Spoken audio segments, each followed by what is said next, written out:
안녕. 이번 시간에는 3단원 우리 국토의 인문 환경을 공부할 거야.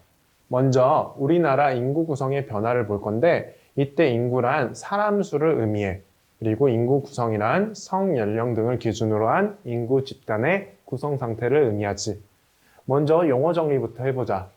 유소년층, 청장년층, 노년층이 있는데 유소년층은 14세 이하를 의미하고 청장년층은 15세에서부터 64세 이하를 의미해.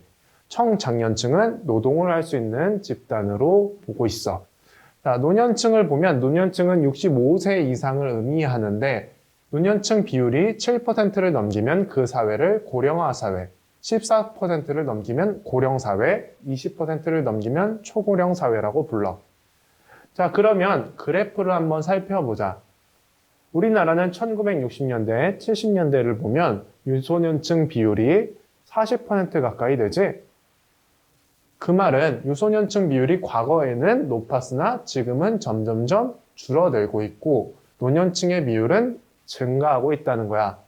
그 이유는 여기 특징에 나와 있는데 저출산 때문이야. 아이를 낳지 않기 때문에 유소년층의 비율은 줄어들고 기대 수명이 늘어나기 때문에 노년층의 비율은 늘어나는 거야. 그래서 우리나라는 저출산 고령 사회의 특징을 가지고 있다. 그리고 앞으로는 초고령 사회가 될 가능성이 높다라고 보고 있어. 이제 우리나라 인구 분포의 특징을 살펴보자. 이때 인구 분포란 사람이 어디에 얼마나 모여 사는지를 의미해. 그러면 우리나라 인구 분포의 변화를 1960년대와 1960년대 이후로 나누어 살펴볼 거야. 먼저 1960년대의 사회 모습은 벼농사를 중심으로 한 농업사회야. 그 다음에는 사람들이 모여 사는 곳, 즉 인구 밀도가 높은 곳을 살펴봐야 되는데 이때 인구 밀도란 같은 면적의 사람들이 적게 모여 살면 인구 밀도가 낮다. 같은 면적의 사람들이 많이 모여 살면 인구 밀도가 높다라고 표현해.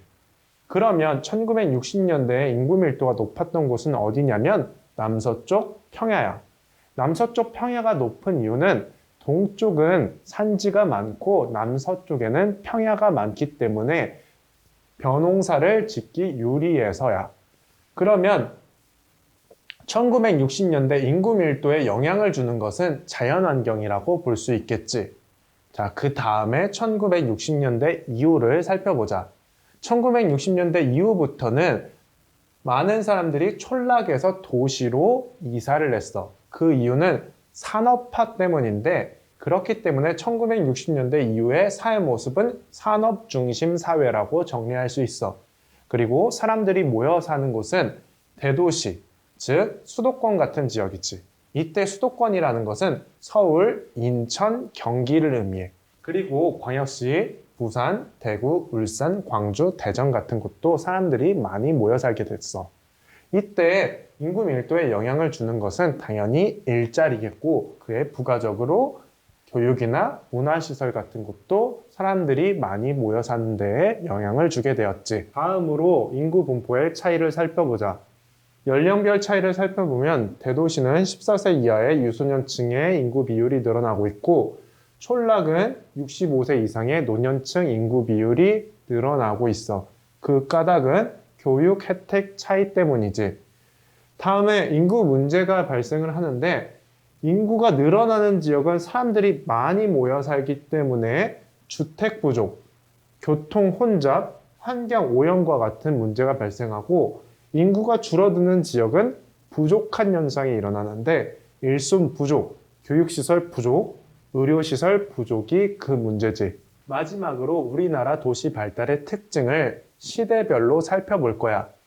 여기 두 지도가 보이지? 이 두 지도는 각각 1960년과 2015년의 도시 인구 분포의 특징을 나타낸 지도야. 1960년에 비해 2015년에 도시와 인구수가 증가한 것을 알 수 있지. 두 번째로 보면 1960년, 1970년, 1980년대를 비교를 할 건데 1960년대 이후부터는 공업의 발달로 인해 서울, 인천, 부산, 대구와 같은 대도시들이 발달을 했고 1970년대부터는 수출하기 유리한 남동쪽에 있는 포항, 울산, 마산, 창원과 같은 공업 도시들이 발달했지. 마지막으로 1980년대에는 서울에 인구가 집중되는 문제가 발생을 하게 되는데 이 문제를 해결하기 위해서 경기도에 새로운 도시, 즉 신도시를 만들어서 인구와 기능을 분산하도록 했지. 주거의 대표적인 신도시는 고양시고 산업의 기능을 분산한 대표적인 도시는 안산시야. 그리고 공공기관을 지방으로 이전하면서 만든 세종특별자치시도 있지. 자, 다음 시간에는 우리 국토의 인문환경 마무리를 해보도록 할 거야. 안녕.